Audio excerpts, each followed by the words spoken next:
Yes, good morning, students. In our earlier class, we have completed till doctrine of flaps.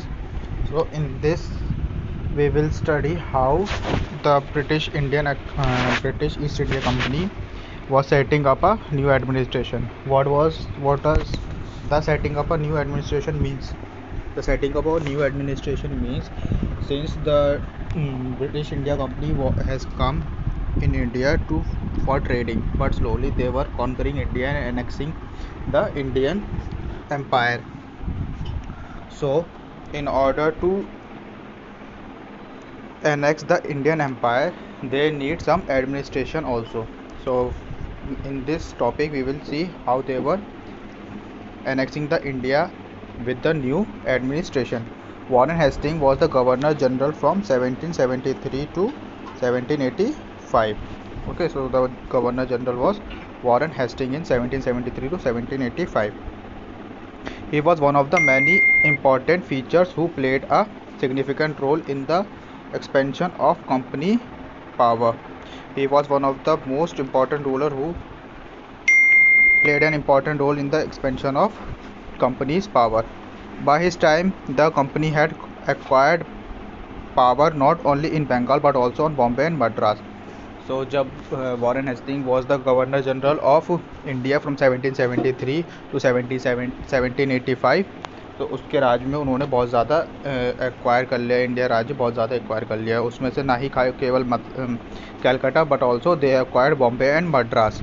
From 1772 a new system of justice was established. Each district was have two courts. फिर 1772 से उन्होंने क्या करा, नया system of justice के लिए नया system start करा। तो उन्होंने क्या करा, हर डिस्ट्रिक्ट में 3 डिस्ट्रिक्ट थी उनके पास, कौन सी, बॉम्बे, मद्रास और कैलकाटा। तो हर डिस्ट्रिक्ट में 2 कोर्ट्स होती थी जो कहलाती थी एक क्रिमिनल कोर्ट और civil court. Criminal court basically वो वाली कोर्ट्स होती थी जिसमें किसी ने किसी को मार दिया या फिर किसी ने किसी की चोरी करी, तो वो वाली कोर्ट्स होती थी जो हमारी सिविल कोर्ट्स होती थी, वो क्रिमिनल कोर्ट्स में। और क्रिमिनल कोर्ट्स को दूसरा नाम क्या कहलाता था, फौजदारी अदालत। एंड द सिविल कोर्ट्स कौन सी होती थी, दीवानी अदालत। दीवानी अदालत में क्या होता था, दीवानी अदालत में all the matter related to civil cases, जैसे किसी ने किसी की ज़मीन हड़प लिया, कुछ और काम कर दिया, छोटे मोटे केसेस जो होते थे वो सारे कहाँ आते थे, दीवानी अदालत में आते थे। This is in present also we have the 2 courts in our Indian system, जो अब भी चलती है, सिविल कोर्ट और क्रिमिनल कोर्ट। हर डिस्ट्रिक्ट में 2 कोर्ट्स तो ज़रूर होती हैं। Then maulvis and Hindus pandits were interpreted Indian laws for the European district collector who presided over civil courts.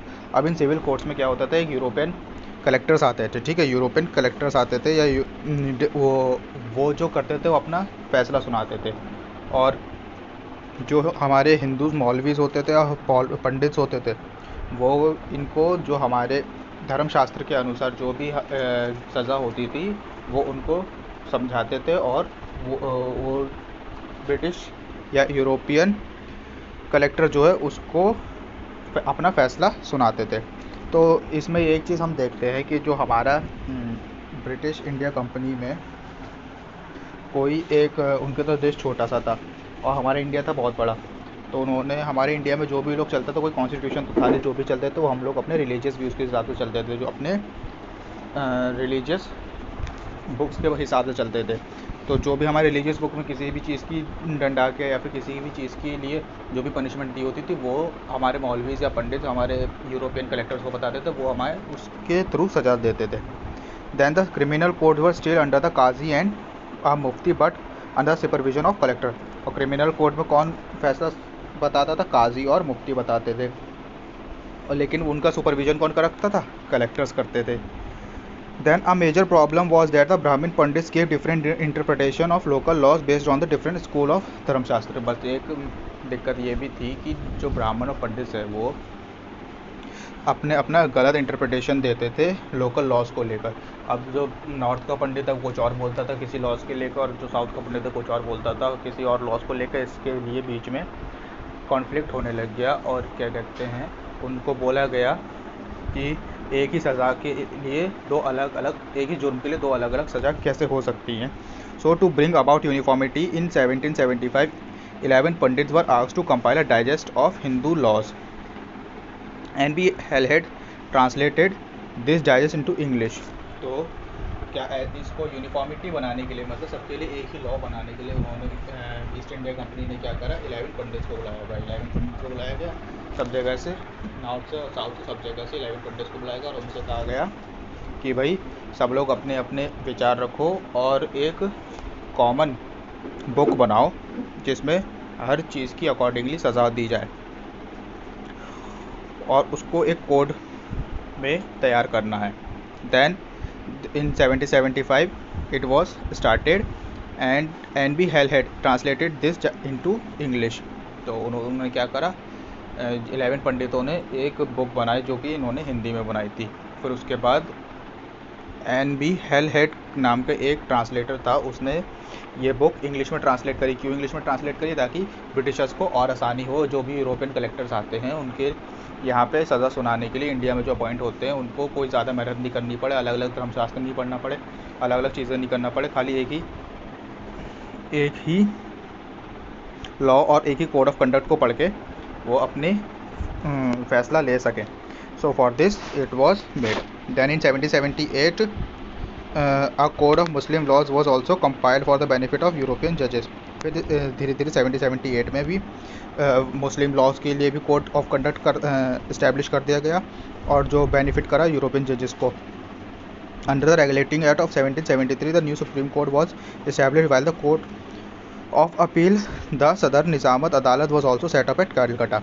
So according to regulating act of 1773, एक ये एक्ट है रेगुलेटिंग एक्ट जो होता, बीच बीच में जो ब्रिटिशर्स थे वो अपना एक एक्ट्स लेके आते थे, मतलब लॉज लेके आते थे ताकि हम कंट्रीज को कैसे अच्छे से चला सकें, कैसे अच्छे से सीख सकें, इसके लिए वो अपने एक लॉज लेके आते थे। तो according to regulating act of 1773 तो सुप्रीम कोर्ट जो है एक स्टैब्लिश करी गई। कहाँ पे? कलकत्ता में। कलकत्ता में क्यों करी गई? क्योंकि ब्रिटिशर्स चाहते थे कि कलकत्ता को भी अपनी कैपिटल बनाए, राजधानी बनाए। सो अभी प्रेजेंटली सुप्रीम कोर्ट कहाँ है? दिल्ली में, लेकिन but earlier it was in Calcutta. So Calcutta में सुप्रीम कोर्ट इस्टेब्लिश करी गई, किस नाम से था? सदर निजामत अदालत। तो सदर निजामत अदालत के नाम से सुप्रीम कोर्ट इस्टेब्लिश करी गई कलकत्ता में। The principal figure in an Indian district was the collector.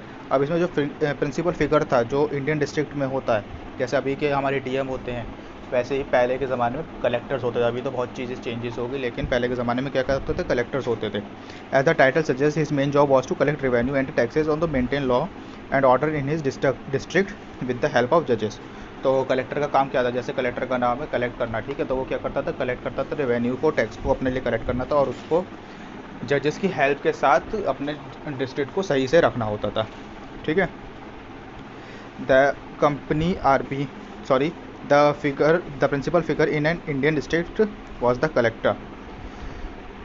With the help of judges also he used to maintain law and order in his district, and also the police officer and darogas. His office, the collectorate, became the new center of power and patronage that steadily replaced previous holder and authority। फिर जो collector का office जो क्या कहलाता था? Collectorate कहलाता, वो अपनी पावर में आने लगा, उसको एक इम्पोर्टेंस देने लगी as compare to other offices.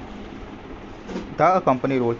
Colonial rule in India brought in some new ideas, administration and reform, but its power rested on its military strength। जो कंपनी कॉलोनियल रूल था इंडिया के अंदर, उसने नए नए आइडियाज़ को लेके आया एडमिनिस्ट्रेशन के लिए, लेकिन जो इसकी जो मिलिट्री स्ट्रेंथ भी थी उसकी पावर बहुत ज़्यादा थी। The Mughal army was mainly composed of cavalry sowars trained soldiers on horseback. Cavalry means the जो पहले ज़माने पे घोड़े पे जो सवारी करते थे, मतलब जो दरोगा होते थे, जो हाईली ऑफिशियल रैंकर्स के ऑफिसर्स होते थे, वो किस पे? घोड़े पे सवारी करते थे। तो they were known as the cavalry. Our soldiers, those who ride on the horse, were known as the cavalries. And infantry was the pedal foot soldiers. They were given training in archery and the use of the sword.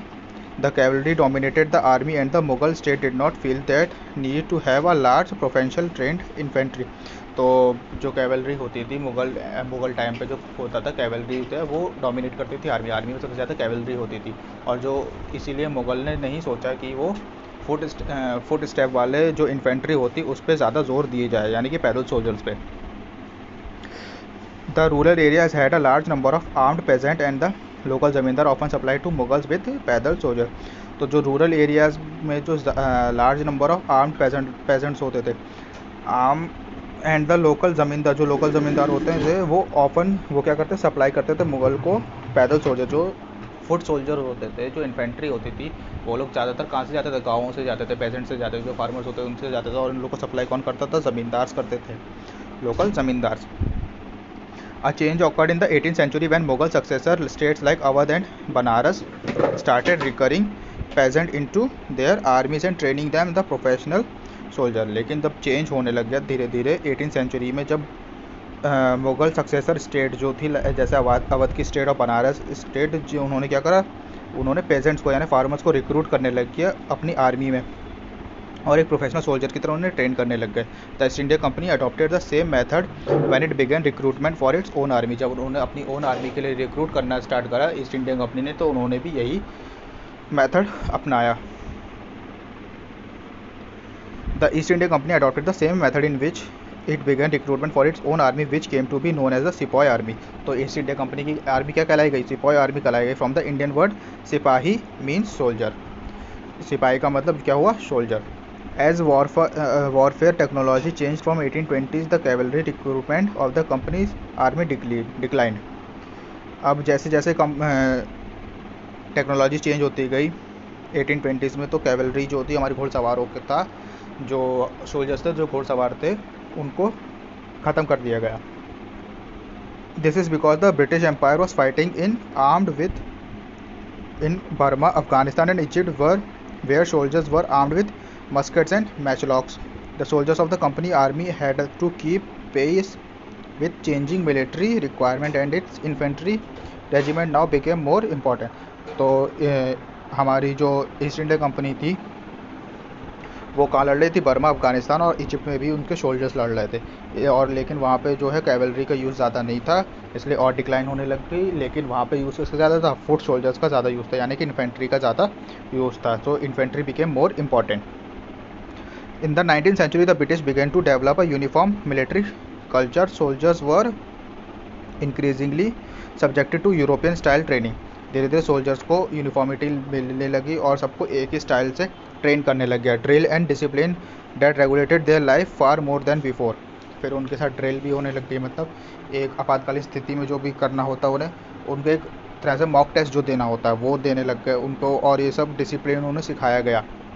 And they regulated as their in their life far more than before. पहले ये सब कुछ नहीं करते थे, लेकिन अब उनके साथ ये सब किया गया in order to make them more disciplined. Often this created problems since caste and community feelings were ignored in building a force professional soldier. लेकिन इसने भी बहुत ज़्यादा दिक्कत करी, क्योंकि कास्ट और जब भी फोर्स को इस्टेब्लिश करा गया तो उन्होंने कास्ट सिस्टम नहीं देखा। ब्रिटिशर्स ने कभी भी कास्ट सिस्टम को किसी भी नज़र से नहीं देखा, इसलिए जब भी उन्होंने फोर्स रिक्रूटमेंट करी तो उन्होंने किसी भी जाति, धर्म या भेदभाव के उससे भेदभाव ना करके किसी भी सब ही अपनी आर्मी में रिक्रूट करा। Then conclusion, thus the East India Company was transformed from the trading company to territorial colonial power. तो इसका कंक्लूजन सिर्फ इतना सा है, ईस्ट इंडिया कंपनी इंडिया में आई थी ट्रेड करने के लिए, लेकिन धीरे धीरे उसने क्या करा, अपनी पॉलिटिकल और डिप्लोमेटिक हेल्प से इंडिया पे कब्जा कर लिया। फिर धीरे धीरे उसने अपनी मिलिट्री पावर को भी इंडिया में लेके आया, चाहे वो टीपू सुल्तान से हो, चाहे बैटल ऑफ प्लासी से हो। जब बैटल ऑफ प्लासी है उसके बाद बैटल ऑफ बक्सर, फिर उसने धीरे धीरे नॉर्थ वेस्ट भी कॉन्कर करना शुरू करा, धीरे धीरे नए नई स्टेट एनेक्स करने लग गया। ठीक है, फिर जिस led to by 1857 the company came to exercise direct rule over about 63% of Indian territory and 78% of the population of Indian subcontinent. तो अब 1857 तक जब आते आते ईस्ट इंडिया कंपनी ने इंडिया की 63% ऑफ टेरिटरी पे कब्ज़ा कर लिया और 78% ऑफ पॉपुलेशन पे कब्ज़ा कर लिया, किसकी, जो इंडिया की सब कॉन्टिनेंट्स में थी। Combined with its indirect influence on the remaining territory and population of the country, East India Company had virtually the whole India under its control. धीरे धीरे ईस्ट इंडिया ने अपनी होल इंडिया पे control कर लिया। So by this our chapter is completed. So that's all for today. If you are having any doubt, you can ask me. Thank you, students.